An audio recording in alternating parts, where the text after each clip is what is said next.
right, what is up, y'all? Welcome to another Aloha Friday drip with Jackson, Mother effing Simmons, Campbell. Here we are. It's B-Day here tomorrow, y'all. Yes. So listen, this won't drop until after his B-Day. Correct. The day after? Yeah. Day after his B-Day. So when you're listening to this, shoot Jackson Campbell a happy birthday message, a belated, if you haven't already, and show this dude some love, I appreciate that, man. I appreciate He's 38 and we're excited. 38, dude. 28. Relax. Sorry about that. Relax with that 30 business, dude. Not quite yet. Jackson always says, you're I'll be like, they're, how old is that person? Yeah, they're about our same age. Well, we're not the same. You're from a different generation. You're old. You're old. Older. You're more seasoned. Yes. You have more experiences. Super seasoned. Yeah, seasoned. All right, hey, let's dive in. Today we're going to do a breakdown of a deal, which I'm friggin' excited about. Yeah. And, I'll tell you, it's interesting because we're in this unique time right now where there's a lot of people thinking that there's going to be a correction. And I also agree that there's going to be a correction, a recession. Some people already think that we're in a recession. Yeah. And, I don't think that I would necessarily argue that either. But here's what's crazy. Like, it's what are you seeing within the environment, right? Can I answer that? Sure. I'm seeing a lot of people stop and wait. Yes. And not do a whole lot right now. They're kind of just like waiting it out. But in the meantime, What are we doing? Freaking gas pedal down, dude. Yeah. Here's why, though. Like, there's so many opportunities if you look for the opportunities. Yeah. I'm just finishing up. I was finishing up a couple other books, so I waited to read The Power of One More, my Let's book. Yeah. And one quote that he just put in there, he said, what surrounds us is within us. What surrounds us is within us, right? So what that means, if we're seeing fear, scarcity, uncertainty, that's within us, right? So if we're seeing opportunities, growth, that's within us, right? So what is within us, that's what we need to focus on. Totally. So gas pedal down, bro. Gas pedal we down. just closed on 300 units yesterday. Yeah. It's big time. And we're about to close. Man, just to paint this picture, okay? If you're watching this on YouTube, for all 4 of you that watch on YouTube, God, we need to get some people over to the tube, bro. We do, dude. Go watch on YouTube. It's fun. I think we have a beautiful little set, too, here where we record. That's a fact. And you get to see my handsome face and Tyler's bald head, so definitely tune in. The glare off. No, I'm just teasing. What was I going to say? If you're watching this on what were we talking about? We were talking about us doing deals right now. How we closed on 350 units yesterday. If you're watching on YouTube. Yeah. And it looks like I'm tired. I ain't tired. But I've been very productive. We have been very productive with the team more than anybody. A huge shout out to Ryan and our whole team. They've been freaking grinding, man. We have exited 5 deals. We're buying another 4. We're in literally, now 2 more. We just closed on 2. Have 2 more negotiating, and dude, it's been crazy. Yeah, big shout out. Can I do a couple shout outs here? Dude, big shout out to GLP, Lisa and Greg Parrish. Yes. They're always we've partnered with them on multiple deals. They're fantastic to work with. So pumped to get that Waco 901 to the finish line with them, along with AM Multifamily. Yeah. Some of the mentorship students in our mentorship program partnered up with them on this deal and got it to the finish line, which was awesome. It's their first deal. So big shout out to them. Can I say something with that? Yeah, go ahead. Yeah, absolutely. She had sent a message and she said, one of them is Fia. Yeah. And she sent a message and she said that this has been on her vision board from the very beginning. Very that cool. She wanted MFCP, Ryan and I, to sponsor the deal. Yeah. She wanted that deal to be over 150 units. And that was on her vision board, dude. And that was part of the goals. And she made that happen. Her and her whole team. But by the way, they call themselves the AMFers, which I freaking love. I did too. So big shout out to them. They worked really hard to get this one to closing. Learned a ton. The power of the first deal is it's a real thing. So I'm excited. I'm excited to see the momentum that they gain and the traction they gain and how much they're going to do in the industry is going to be awesome. And then also a big shout out to Gibby's Capital. Okay, good. Yeah, the Davenports and Chatterton, Eric Chatterton. We took down another deal with them. It's awesome. Coventry. Yep. Bo and Caitlin. Bo and Caitlin when Judd were on that one as well. Another fantastic deal. And pumped to be able to partner with these people that we were lucky enough to educate and teach and help into this space. Totally. Dallas was on that deal too. Yeah, we had a bunch of people on that deal. Some people it was their first deal, so it was awesome. It was just 350 units in one day. And then just to paint 300, right? 300. Yeah. What'd I say? 350? 350. My bad. But it's crazy, just to paint that picture a little bit more, when I came on with Tyler and Ryan, I remember Tyler and Ryan making the promise we'd only do one deal at a time. You know what I mean? And then Tyler and Ryan. Shit, my bad, bro. My bad. No, but I remember Ryan and Tyler think bigger, dude. We added more teammates, and I feel like it was as much work. Don't get me wrong. There was a ton of work that went into it, but the work was dispersed a lot within a lot more teammates, so it made it a lot easier to be able to get these deals to closing, which was awesome. Beautiful thing, man. Yeah. Beautiful thing. Okay, let's dive in, dude. We'll do a breakdown of the deal. I think that you said, or we're going to do Rivercrest, right? Yeah, Rivercrest. So this would be cool, man. Listen, if you're listening to this and you've never done a multifamily deal, well, it'll give you a good understanding of what we look at, what the process is, you know. And those of you who are looking to do your first multifamily deal, you're going to pull some value from this to understand what we look for, how we do it, what maybe something that you're missing, right? Anyway, I'm going to rapid fire some questions at Ty about Rivercrest, about this deal. So, dude, let's just start high level overview of the deal. What kind of property was it? How many units? Where was it at? Okay, so we bought this property in January of 2021. So we sourced it.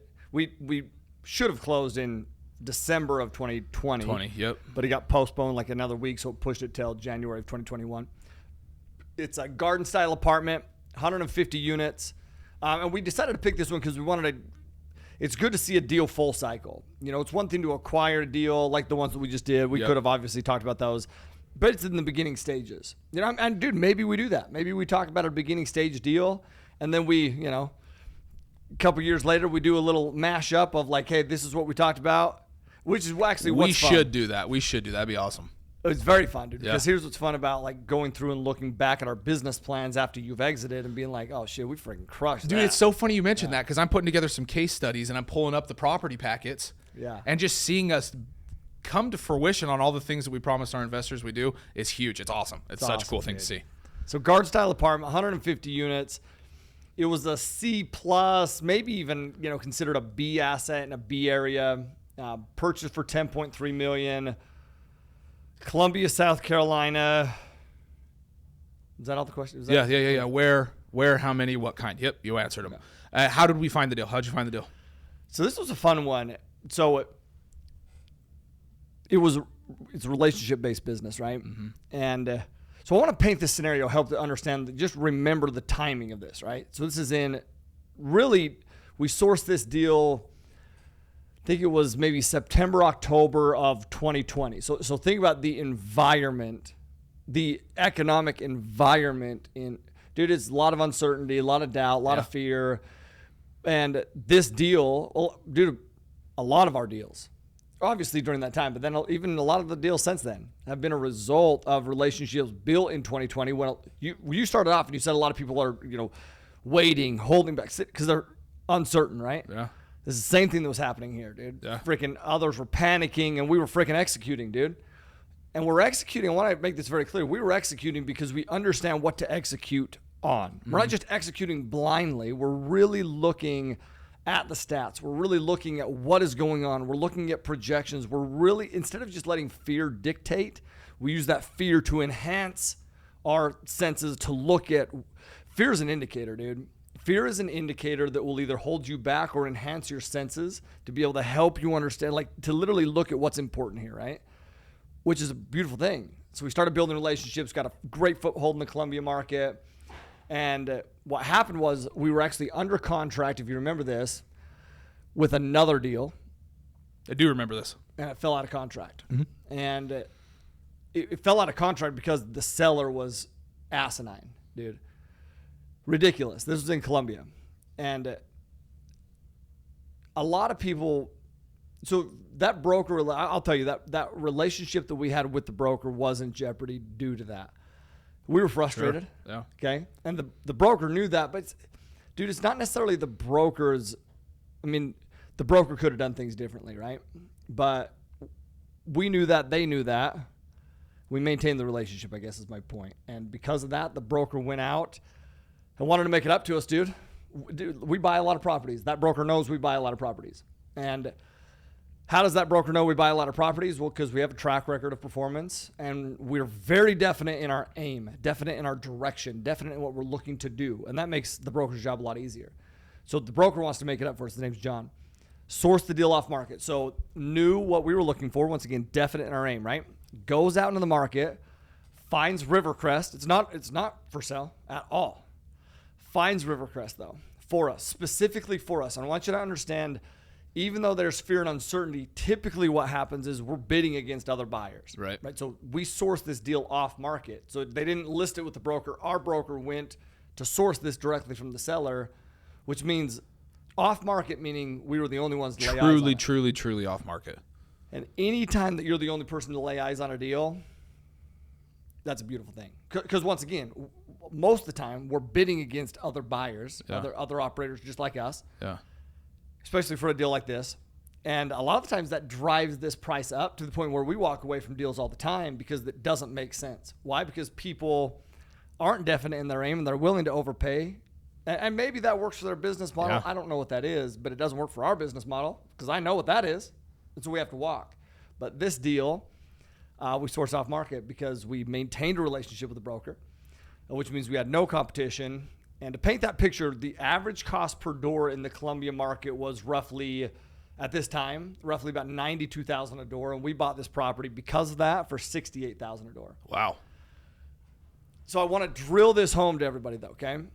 It is a relationship-based business. Yeah. We're in this deal. We put the deal previous. We put time, effort, money into this deal. And the, frustrations with the seller, but the seller, that's why frustration is on our end with the seller, because the seller rolled for, once again, that would be a whole slippery slope, a whole new episode. But once again, relationships are critical in this business, man. Listen to me. Way too many people they're short-sighted in their aim, right? They make they jeopardize or they ruin, right? Potential long-term, very valuable relationships based off of temporary setbacks or frustration. How many times have you done that in your life? I don't know what camera to look at. All of them. But yeah, it happens. It happens. Dude, that's what I wanted to point out. As you were kind of wrapping up here, it's like because y'all decided to move past that difficulty with that broker and maintain that relationship, he wanted to prove it to you because there was a relationship there. Yep. Tyler, Ryan, Todd, Dallas, everybody, me, we all talk about the importance of relationships in this business, and this is like a prime example of that. Huge, man, huge. I see it happen in our network all the time, where there's something that frustrates somebody, something that, and so what do? They freaking hone in on that, and they let that tank their business. Do you know what that is? That's their identity. I love Ed Milet, dude. Ed Milet has had a huge impact in my life. I consume pretty much everything that he does. I love his take on things. And he talks about identity. He talks about your temperature, your identity being like a thermostat, right? And that is the epitome of letting your thermostat cool yourself down and derailing you because you're not confident enough. Your identity is not confident enough to get you to the direction that you're going. So you latch onto something because what you're doing is you're latching onto some frustration, some setback, because now you can blame it on that instead of you. You're in control, man, always. Paint this picture. That broker went above and beyond providing value. We talk about value creation, right? That broker, John, went above and beyond providing value. We didn't ask him to do that. He went and did that because we maintained a relationship. That's powerful, okay? And dude, he's made well over $2 million in commissions on our deals alone over the past, 18 months. Well over $2 million, probably closer to $3 million, just on our deals, commissions from our deals. Yeah, and how much have you guys made on those deals? A lot more than that. A lot more than that, though, right? For maintaining relationships. But it's just maintaining that. It could have been so easy to hone in, like you're saying, hone in on that difficulty, and you guys jump ship to a different broker. So you know what? It's not going to work. Whatever. Let's find a new broker, which would have been reasonable. But also, when you realize the potential of a relationship, you have to stick it out. Well, here's what's cool, man. When you have a problem and a setback, listen to this right now. Any problem or setback in your life, all that, what you should do first you have to take ownership for what that problem is. I know we're getting to a breakdown of deal, so I don't want to get too sidetracked, but very quickly, whatever the problem is, okay, whatever mistake you've made, whatever issue you've had, whatever frustration you have, like quit. Don't even think about blaming it on anybody else. Literally look into, okay, what could I have done different? And then create a system to make sure that that mistake, that problem, that frustration doesn't happen again. You focus on the controllables, what you can control, and then you become the creator of your own circumstances moving forward. Yep, right? Exactly. Man, you couldn't have articulated that any better. Okay, moving on here, because I know we want to stay on track here and break down this deal. How did you guys determine the average cost or comps for this deal since it was off market? So we're always looking at, so the values of these properties are based off of the income, right? Right. So just if you don't know this, a multifamily property is valued. The value that's determined, it's valued like a true operating business. So it's determined by the income, net operating income of the property. But you are going to look at comparables cost per door to see trends in the market. So we're always looking for those kind of things. But those can be skewed, right? Like rent comparables can be skewed. You could look at an A property, you're buying a C, they have rents that are way higher, your rents are way lower. Well, of course they are, because yours is a C, theirs is an A, right? Yeah. So you have to truly look at true comparables, because I want to really know what those comparables are, so I know where we stand within this property. So is there certain criterias that you look at then? Okay. Yeah, so for sales comps, we look at 4 qualifiers, okay? So Rivercrest was built in the early 90s. I think it was like 1994. Right. So because of that, so the 4 criteria, they had to be built. When it was built is number 1. So in this one, they had to be built anywhere from 1980 to 2000. They obviously have to be in the Columbia MSA. That's number 2, in the same location. Number 3 is they had to have sold within the past 12 months. It's a big one. Well, yeah, because, man, the environments are changing rapidly, especially right now, and then too. So, I wanted to see really, once again, this is COVID times, right? So 2019, super hot. So I could have looked at 2019 comparables, and been like, maybe those are good, maybe they're not. But I want to know, like, truly what's happened in the past 12 months. And then I even took it even sooner than that, because think about what happened where things were in January of 2020 were very different than January of 2021, obviously. Yeah. So I took it even lower than that to see, and so time frame is what I'm looking for. Okay? But when they were purchased or sold. Yeah. Yeah, and then they had to have been over 100 units. So same unit size was the other one. There were 4 assets that fit that criteria for a true comparable. Average build was 1987. Average number of units, 238 units, and then once again, average cost per door, $92,000, a little over $92,000 a door. And remember, for comparison, okay, Rivercrest was built in 1994, and we picked it up for a little over $68,000 a door, which that's roughly a $23,000 per door difference, because of how we sourced the deal, the relationships, all those kind of things. Yeah, I want to keep going with this, but a question arose as you were talking about this. A $23K a door difference from your comparables, what does that tell you? What does that tell you, the potential that property has? Definitely good potential, but there's always a reason why it's that much less, right? Yeah. So we have to identify what that is. Like, we have to understand. So yes, potential, freaking definitely potential, but there's going to be work involved. You're not just going to come in. There are some properties maybe where you could come in, lowball it, pick it up for cheap, just change operations. Yeah. Or not even just luck into it. But those are very, very, very, very, very few and far between. Dude, so many people are looking for this unicorn deal, this great, amazing deal that checks all the boxes. Dude, we're looking for deals that we can make great. Yeah. We just are. Like, what are the value add plays? What are the ways that we can go in? Yeah. So, but it tells us, opportunity. And, we held that property for 16 months and sold it for just over $16 million, which if you do that math, is like it's $108,000 a door is what we sold it for. Gotcha. That's a big difference. Huge difference. Yeah. So again, it just comes back to that principle that you're always harping on, is that wealth is created by value creation. Yes. Right? You're looking at these properties. You want the properties with problems because now you can come in and create value for this community and build wealth and raise rents, and because people will want to live there because you're making it a better place. So again, wealth creation is directly correlated with exactly how much value you can add. And I think a lot of people, you just nailed that, by the way. And I think a lot of people understand that, yes, we want to buy properties with value. With problems. But some people don't. Yeah. We want to buy properties with problems. Problems that we can solve. Problems are neither good nor bad. Right. I talk about this all the time. Yeah. Right? Problems are literally just an indicator of potential progress, potential profit. Mm-hmm. So what is the problem?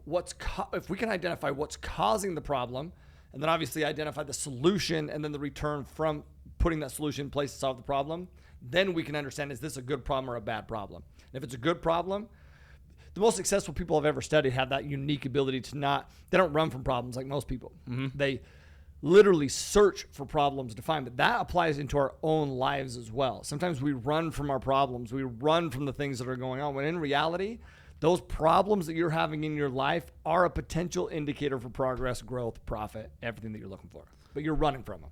I hope y'all wrote that down. It's so valuable what Ty's talking about right now. Okay, moving along here. Again, breaking down this property. How long did you hold the property, and what was the X price? So you just covered that. Yeah. You did, yeah. Go ahead and say it again, though, just in case for those that didn't catch it. It was 16 months. I think it was right around 16 months because we sold. When did we exit? Was it May of 2022 or June. I think it's maybe it was 17 June. Months, 16, 17 months. And exited for $180 and 60, so a little over. I think it was like 16.2 million. We sold it in a portfolio, so everything does break down, but we sold it alongside 3 other properties, so it was about 16.2 something million. It's awesome, great, fantastic returns. Okay, we just kind of talked about how this property had issues. It needed some value added. So I want to understand how you got there, how you got from $23K a door. Or not $23K a door. Yeah, $23K a door to $108. Not 20. It was a $23,000. No, different. Sorry. $68K a door up to $108K a door. Well, what were the major value add plays there? There's a number of factors there's a number of factors in value add plays, but I want to understand this because I believe a lot of people would be like, why did the seller sell? Why would they sell for so low? Does the seller not know? Does the seller not know that's the average cost per door? Why would they sell? And there's a number of factors as to why they sold for that low. Once again, there's things that we had to do, and we'll talk about those. But I'm going to tell you one of the major reasons that they sold for what they did before I get into the value. Dude, it was the fear aspect, which is super funny. And the reason I want to harp in on this is because it's the same thing that's happening right now. Dude, it's the same thing that you mentioned it in the very beginning, dude, which was, there's just fear, dude. There's uncertainty in the market. There was uncertainty with this too. There's such a divide, dude, which that's common in any correction, a correction of any sort, right? There's some people who are freaking certain and excited about investing right now. There's others who are uncertain and even fearful about investing right now. But it's all for the same reason, a correction. Some are excited and certain. Some are uncertain and fearful, all for the exact same reason.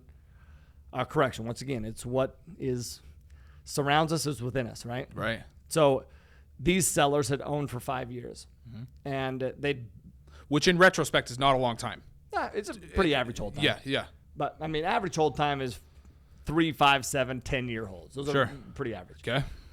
But not a long time, dude, in the whole scheme of things. Yeah. And they had benefited from definitely an economic upswing. Sure. And I'm not saying that it was a bad I'm not saying it was a bad decision for them to exit. I don't know their whole business plan, but I know this.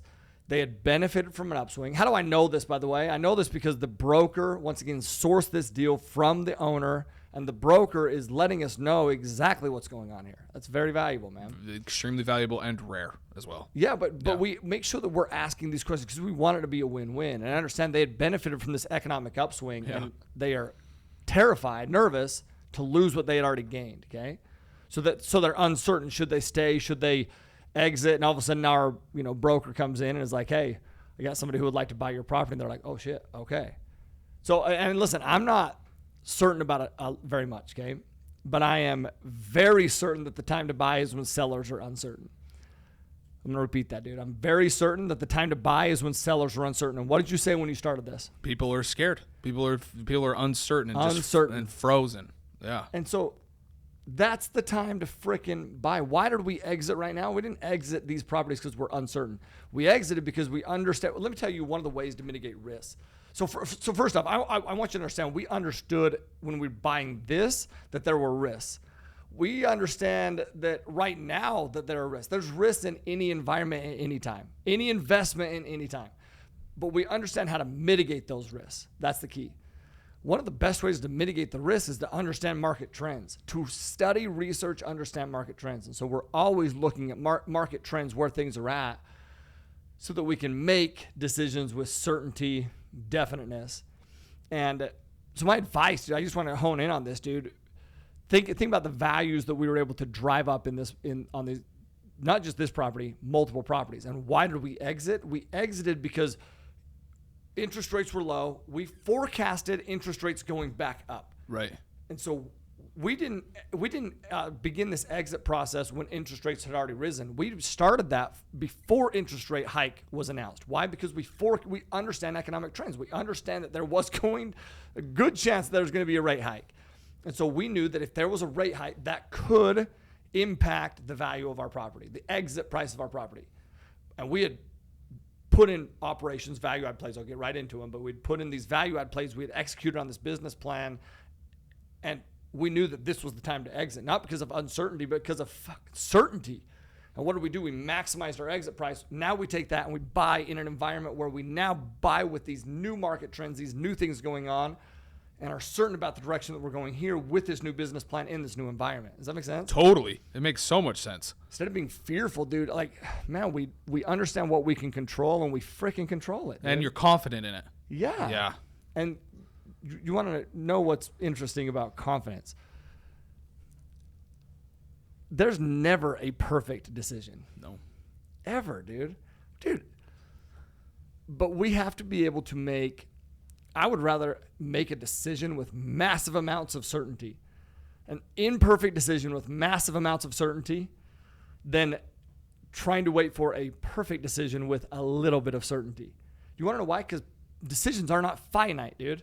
We can always pivot. We can always grow. And the only thing that I know for sure is that things never go according to plan, ever. Yeah. So we can make this plan. We can make this business model. But I know, dude, as we're making this, that we're going to make pivots throughout, dude. Yeah. I know that. So if I know that going in, then I don't get blindsided by them within. I already know there's going to be pivots, dude. We're okay with that. We're freaking agile as shit, dude. No, dude, but it's like you're confident. Your confidence in your ability to make the decision is just as strong as your confidence in your ability to change that decision if it's necessary. Yeah. And that's what's so key here is that confidence isn't, I'm going to do this decision. It's the right thing. I'm going to stick to it. Yeah. But also having that same confidence to be able to understand, I need to make a pivot here. Yes. And this is the pivot that we're going to make, and being just as confident in the pivot as you are in the decision. Yep, nailed it. We know what the direction is. The path, I mean, yeah. But we know what the direction is. We know what the goals are. There's multiple ways to get there. We just have to know what it takes and be dedicated to doing that. And we know what it takes and we're dedicated to doing it. Dude, this stuff gets me so hyped because I've been working with Tyler and Ryan for the past 2 years, and I've seen this. Yeah. These are true things that Tyler's talking about because this is exactly what happened with this deal. So it's incredible. Okay, let's move on here, dude. What were the major value? Was there anything else you wanted to share there? Value add plays is good because this is if you're looking at properties right now, we call it pre-screening deals, and you're looking at you have to look at the value add plays. Yes, you have to look at where the property is performing, but you have to understand what problems are there and what can you do to go and solve. And you have to get creative in that, in anything. We talk about mindset so much alongside properties because it is the same principles, dude. Think about goal setting. We set a goal, we make decisions in line with that goal, we pivot as needed. We make a business plan with an exit strategy, we make decisions in line with that exit strategy, pivoting as needed. Same thing here with as we're looking at these properties, right? We're looking at where are the opportunities, where are the problems. That we call them value add plays, ways that we can drive up the value, okay? And the major value add plays on this deal, low rent was one of them. And I can't remember, man. I should have written this down somewhere, but I can't remember how far below. I do know some of these details, but I can't remember yes, I do. I think it was like $125 per door that they were below market rent, something along those lines. A little over 100, okay? I think it was 125. And that was mainly because they were fearful to raise rents. Because they didn't want to lose tenants, right? Yeah. Yeah. Fear once again. Yep. Fear, uncertainty. Anytime you're making decisions based out of fear and uncertainty, you are by default limiting your potential. That's what they were doing here. Say that one more time. Anytime you're making decisions based out of fear and scarcity, you're by default limiting your potential. So powerful. So low rent was one. High expenses was another one. This is where these numbers tell a story, right? They were, I think it was like 66% expense ratio, which put that in perspective is 12% above market average. 12% above. That's the problem. Okay, so why is that? Why is that the problem? What's causing it? Payroll was one of those. They had too many employees. Well, that's something we can fix right away. Paint this picture, just bringing the expense ratio down to average, which we did that fast, like literally that fast. You're not a very good snapper. You're good at a lot of things. That was a good one. There you go. It added nearly a little over $80,000 of income to the bottom line, yearly income to the bottom line, just by bringing the expense ratio down. That adds a lot of value to the property. Income, yes. Cash flow, yes. But understand that the value of the property is determined by the cash flow. So the more cash flow that we add, the more value on the back end that's added. Right, and that's not only done in rents. Is what you're saying. Yeah, is what you're saying. It's not only done one certain way. There's tons of other ways to be able to do that. Yep. Which is awesome. Another one was bad management. Okay. Another value I'd play. I believe that's our bread and butter, dude. Operational inefficiencies. Mm-hmm. So how do I know that it's bad management? How do I know that there's operational inefficiencies? Well, dude, expenses tell us that. Mm-hmm. Rents tell us that. But also as we're walking this deal, dude, we had noticed that, so they had maintained about a 95% occupancy, which is pretty decent. I mean, it's good. That's good. That's like usually where we like to be. But we saw that the trend had stagnated and started to dip. Why was that the case? Well, we look at reviews and we see that maintenance requests, and I harp on this because you'll see this all the time. The number one reason people decide to vacate is not rent gains, dude. It's maintenance requests, not handling maintenance requests. We have rent gains that have, over the last couple of years, that have been crazy. But we have occupancy that has been at vacancy that has been at record lows, occupancy record highs. Why? Because it's not rent that makes people move, dude. It's not handling maintenance requests. They weren't doing that. Why? Well, because they were trying to keep a tight grip on cash flow, which that's a scarcity-based mentality, which ends up screwing you over. So their occupancy starts to slip. Another reason, think about this. Another reason, the occupancy started to slip. Their leasing office, when we first when we first got access to this property, we're doing our due diligence, their leasing office is completely closed down. Why is their leasing office completely closed down in January of 2020? It's COVID. January of 2021. COVID. Yeah. Fear of COVID. Yeah. Was that a requirement? No. That's bad operations. That's based out of fear. Their model unit is another thing. I always look at the model unit. Prosper Fairways was another property we did right up the road from this one, right down the road from this one. Their model unit was on the third floor, and we walk in and there's like cockroaches on the ground. Oh my goodness. In their model unit. Yeah. Well, their model unit at Rivercrest was a classic unit. So there's classic and premium units, okay? The purpose of a model unit is to help you get people into premium units to drive rent gains up. Hence model. Yes. The word, yeah. But it's a classic unit, meaning classic unit usually means outdated appliances, those kind of things. Usually the lowest type room available is usually the classic unit, right? The lowest Just what? the type unit available. Yeah. Is the classic. Think of the quality of it, right? Right. Yeah. And that was their model unit, bro. Like, that's bad management. Terrible. That's another reason why occupancy had slipped. Leasing office is freaking not even open. Their model unit is garbage. And then exterior upgrades was another one. So landscaping wasn't horrible landscaping. There was like some garbage cleanup and stuff that we had to do. but there was nothing that made it pop about the landscaping. So one of the first things we do right in the beginning, like if you drive into Rivercrest, we notice that like the first thing you see as you drive in is the leasing office that's closed, by the way. And they boarded up. And there's like no color, flower, nothing. Dude, we freaking made that thing pop with bright, colorful flowers. We improved landscaping, dude. Another one was signage. One of the first things, once again, you have to, as you're walking these properties, you're looking for these things.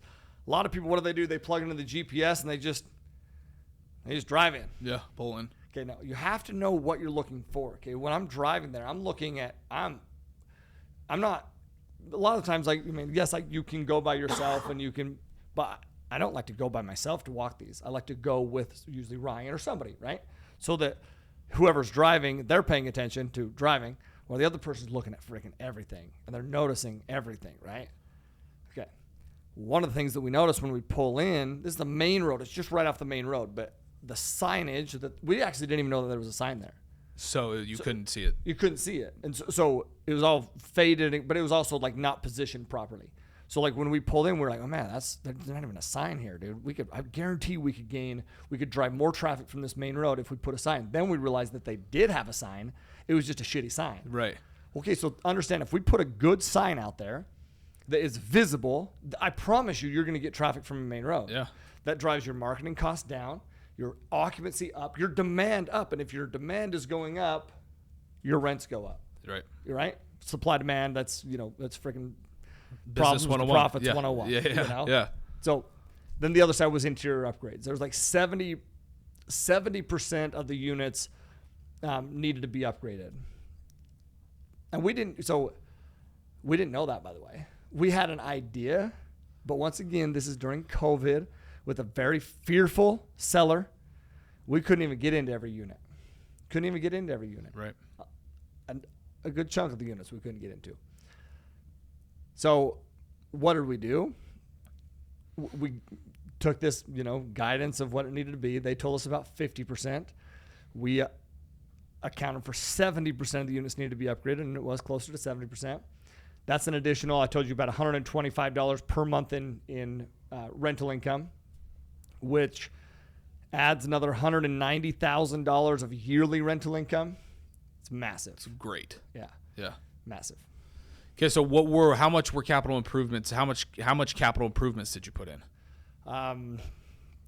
I think it was like 7,000. It was a little over $1 million. So I think it was like 1.1 million. I think it's like 7,400 a unit. Okay. Like that. Okay. And what did those go to? What did those capital improvements go Our towards? Our target, by the way, for capital improvements is typically in the $3,000 to $8,000 per door range. That's usually what like the type of property we like to target. Okay. We will do more, and we could do less, but it's very rare we do less. Sometimes we do more, but that's like the wheelhouse. Once again, this is right in the wheelhouse, and it was the bulk goes to interior upgrades. Once again, 70% of the units needed to be upgraded from classic to premium. That's where you're going to get a lot of your rent gains. Signage was another one I mentioned. Security cameras. We actually were going to put a gate on. I remember that. Pivoted. Yeah, we didn't put a gate. Right. We didn't need a gate. We had a budget accounted for the gate. But it wasn't needed. We did landscaping, and just so you know, it means we've raised this money to account for this, and we don't use it. Well, if we don't use it, where does it go? To other needs. Other needs that we could pivot, or if we don't use it at all, well, dude, it goes back to returns, and returns to investors are better than we projected. The only thing I know for sure is that things never go according to plan, like I mentioned earlier. So one of the lessons that we learned on our first deal is if we think that we need to raise $1 million, for example, we're going to raise more than $1 million. Meaning for capital improvements. Right. Why? Because real estate's a risk. I mentioned this earlier. Real estate is a risk. Any investment is a risk. There's risks that come with that. Well, our job is to understand ways to mitigate the risk. And how do we do that? We mitigate that risk by being conservative investors, building good, solid reserves. Most operators have maybe 2 months reserves. We have usually 5 to 6 months reserves is what we target. Thank you for answering that. That's important. That's good stuff. Good to know. How did we finance the deal? Jackson, we have to have a talk right now. Okay. What do you think we need to talk about? That I yawned. Damn it to hell. I apologize. Some of you might wonder why on Aloha Fridays do they always talk about mindset stuff? Well, first off, because I'm very passionate about mindset. Number one, it's because when we start talking about real estate, Jackson yawns on my ass. I apologize. Jackson? It's not the real estate stuff. I'm pumped about this stuff. It's not the real estate stuff. Jackson Simmons. You're yawning like a 38-year-old, bro. Oh, no. My bad. You ready to pull it together? I'm here. I'm back. I'm ready to go. Y'all, you 4 people watching on YouTube. I apologize. I apologize. I am sorry. I did have a yawn in there. No, bro. I was at the gym 2 days ago. Yeah. There's this big dude, guy. He's there every morning, and I'll point him out to you, dude. Yeah. But I'm about to do a set. In fact, I'm just starting a set, and I see him walking towards me, and I'm not thinking anything. I just see him in the mirror walking towards me. But then he stands next to me as I'm doing my set, and I'm like, I think he's waiting to talk to me. Like, what's going on? I'm just gonna keep freaking rolling. Yeah. You know? And then I stop, and he like flags me down. He's like, "Hey, we gotta stop that." And I'm like, "Oh shit, did I walk in front of this dude? Maybe I stood in front of this dude, you know?" Yeah. Like, "Oh shit, sorry, bro. Did I stand in front of you?" He's like, "Well, I mean, yeah, you did that too, but man, you're over here, you're doing this." And I was like, "What is he talking about? Did I make a weird face when I'm working out?" And he's like, "You're yawning." He's like, "Bro, I'm tired of shit right now. When I see you yawn, it makes me tired. You got to quit that That's yawning." my bad, dude. I apologize for doing that to you now in this moment. Thank you for calling me out. Those of you who are listening and you didn't know, now you do. Stop yawning. It's right. Contagious, and it makes others tired. No, I apologize. Not me, dude, because I'm freaking hyped. No, never could affect you. Sorry, okay, no, you're good. No, we're moving on to the finance. How'd you finance the deal? So we're preferred borrowers with Freddie Fannie. So Freddie Mac, Fannie Mae. Jeez, there you go. Almighty. Yeah. Freddie Mac, Fannie Mae. Freddie Fannie. Yeah. We're preferred borrowers with them, so that's the types of loans that we typically like to source. Sometimes we'll do bridge loans from other lenders, but that's what we did, though. We sourced a Freddie Fannie loan. We used our background, our preferred borrower status. We negotiated a 7-year term. It was 3-year interest only. Interest rate on this was 3.6%. That was the lowest interest rate that we had ever had at this point on a deal. It was 3.6. Just so you know, if you're not aware, interest rates are closer to 6 right now. Yeah, that's extremely low for sure. Okay, how did you manage the property?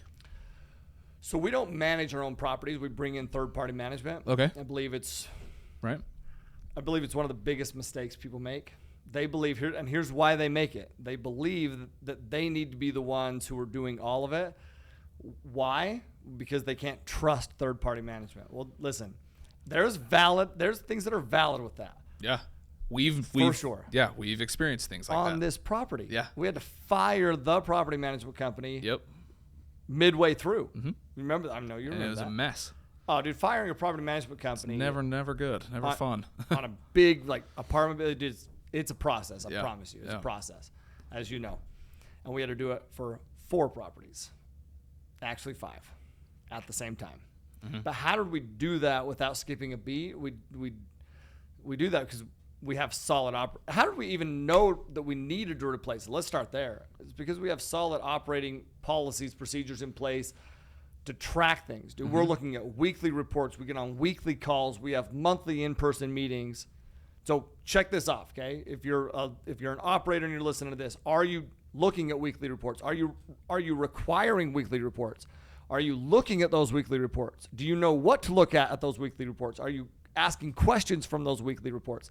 A lot of people may require them, they may look at them, but they never ask any questions. The reason that we ask questions every single time is because if you don't, your property management company is going to be putting that together. And if you never have engagement with that, well, they're not going to put thought and effort into putting it together. Them putting that together is far more for them than it is for us.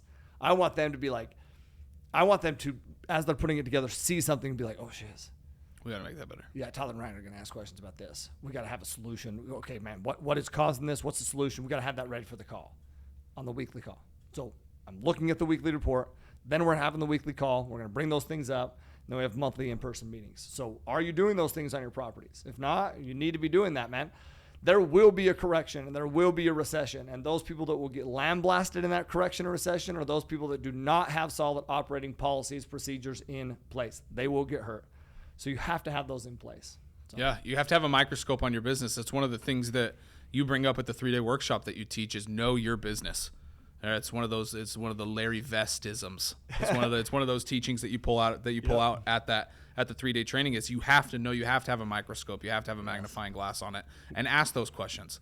Did we talk about Larry being here? We didn't talk about Larry being here. Next one. We'll talk about it on the next one for sure. Yeah. Unless you want to dive in now. No, we're gonna stay on topic. It was awesome having Larry here. We will. It was an awesome experience. We will talk about that. Okay, so what reports are you looking at in that situation? So work orders on the property. How many outstanding work orders are they being done? Are they being done in a timely manner? We're looking at the rent roll. How many lease expirations are coming up? How many pre-leases do we have in place? Do those balance each other out? We call that, a lot of people call that report, by the way, they like the weekly report. Some people call it a Monday morning report, an MMR. Other people call it a box score. So it just kind of depends on your property management company. We typically call it a box score, but that's your Monday morning report, your weekly report. But we usually get them on Friday. I don't like it on Monday. I like it on Friday. And we usually do our calls first thing in the week. Love it. And then the P&L, profit and loss, all the time. Profit and loss is key. Once again, if we're going to be good asset managers, then we need to understand what's happening on the asset. Right. So we're looking at those things regularly. And it's a team effort, Yeah. We each look at different things, and Ryan is very good at those kind of things and understanding what the metrics are, understanding what the goals are, once again, what are the KPIs, the key performance indicators? What are those most important things? Yeah. You need to know what those kind of things are, because if you don't know what those things are, then you don't know what to address. And so, knowing what those kind of things are is what makes us confident as an operating group. Right. So it almost sounds like as you're talking about these reports that you look at, it almost sounds like you're more of an asset analyst. You're looking at those numbers and you're analyzing those and then moving forward from that analyzation to your property management company. Yeah, because you look at what is it? Leadership is nothing more than, I look at leadership as, what, why, how type thing, right? So what is the vision? You have to define that as a leader. Right. Why is that the vision? You have to define the why so there's buy-in from everyone involved. And then you have to give those individuals, so what, why, how, right? You have to give them the autonomy to go make those, to do the how, to put it in place. I'm not doing it. I guess the point with that. Right. I'm not the one going and taking care of the work orders, taking care of the leasing. No, I'm setting the vision, the what. I'm telling them why these metrics are important, and then they're going and doing the how. But then what we're doing at that point is we're following up, we're encouraging, we're supporting, and correcting. A lot of people will encourage and support, but a true leader knows how to correct. Right. That's what I love. In fact, you guys talked about leadership on, I don't know. I think it was last Saturday's extended cut. Yeah. Loved that one. Thank you. And one of the things you talked about was having those tough conversations. Well, you have those tough conversations out of confidence because you know what the vision is, why that's important, so you can correct them to make sure that they're getting there. People want to be good, dude. Yeah. People want to do their best. Right. The problem is if somebody's not performing to the level that you want them to perform most of the time, not all the time, most of the time it's because they don't know that they should they don't know what they're not doing. They don't know what they don't know. It's our job to point that out in a loving and corrective manner. But then also understand that our job is to mitigate risks and protect the asset. And so why did we have to fire the property management company? Because they were not doing the things that we corrected them to do. They weren't doing it. That's a problem. Right. We had to cut and move forward. And that's what happened. And obviously, we talked. Huge shout out to Greg and Lisa on that. They carried that out with precision. Fantastic. And Ryan too. Yeah. I mean, the whole team, but precision, dude, to make sure that Lindsay, gosh, dude, massive in that. Everyone, but the team, we didn't skip a beat, dude. No, it was awesome. It really was. Okay, what do you say to someone who is concerned about apartment investing not working, giving that person specific circumstance? Dude, apartment investing doesn't work according to someone's circumstance. It's a great answer. It doesn't, dude. It's just like everything in life. Like, it works for those who decide to change their circumstance. Believing that you're the victim, would imagine you asked that question because of the circumstances that are going on right now, and people believing that that's why they're not doing whatever it is they're not doing. Right. Dude, listen, man, if you believe that you're the victim, you'll undoubtedly, it will absolutely make you the victim in every engagement and everything that you do. So, dude, focus on what you can control. Like, when you do that, your circumstances change. I'll tell you one of the major differences, dude, in my opinion, one of the major differences between those who are successful and those who aren't is ownership. We talk about that all the time. It's ownership, dude. And ownership is a tricky thing because you look at ego, right? Ego is neither good nor bad. You need a balance of ego. You need to have confidence. Talking about confidence, ego helps you be confident enough to make decisions. But if your ego is too much, then you're overly confident. You think you already know it all, and you'll stick with the decision even if it's a bad decision. If you have a balance here, and when you do that, when you have that ego and you stick in that decision, it's very easy to fall into that victimhood mentality from there as well. Yeah, on the other side too. Yeah. When you don't have enough ego, right, and you're unconfident, now you're just the victim of whatever circumstance is. You're not confident enough. You don't have a big enough ego to make a decision. That's also very detrimental. There's zero progress here. So it's this fine line of balancing act of ego, right? So ego's neither good nor bad. We have to have a balance of an ego to know that we're confident enough to make decisions, but we're also confident enough to take correction when needed and pivot and grow, right? Like, that's what it's all about. So focus on what you can control and your circumstances will change. And so, you want to say something? No, that's just so awesome, dude. It's just so powerful. It's the things you're sharing. Like, I think it's a huge separator of you, dude. It's one of those things that you're very good at, man. You're very good at keeping that ego in check. That's something that I've noticed however long it's been that I've been working with you.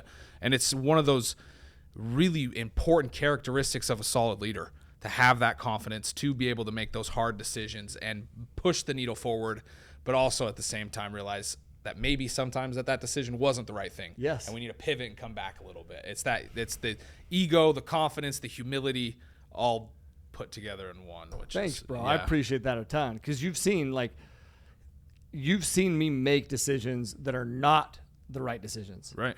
And what happens when I do that? When that happens? A correction's made. Yeah. It's like, yeah. If it's a wrong decision, then a correction's made. I probably make more wrong decisions than I do right decisions. But you know what? Those wrong decisions turn into right decisions because we correct them. That's the growth process. How do I do that? Well, dude, I learn from people like you, Dallas, all the time. Like, all the time, man. And when I go to events, when I'm learning with Dallas, when I'm talking with Dallas, it's never just this one thing that just absolutely changes my life, dude. It is these little corrections and these little things that I recognize that are like, okay, that's why I want to talk to Dallas as much as possible. That's why I want to talk to people that help me, dude, going to the gym yesterday. I went to the gym yesterday with Michael Chrysler. Michael Chrysler is an absolute stud. I mentioned him on our last drip too. He's been helping me with my workouts and everything that we're doing. Jackson as well. Meal plans, all that. Well, dude, I believed that I was pushing myself as hard as I possibly could over the last couple months. I've been pushing myself pretty hard.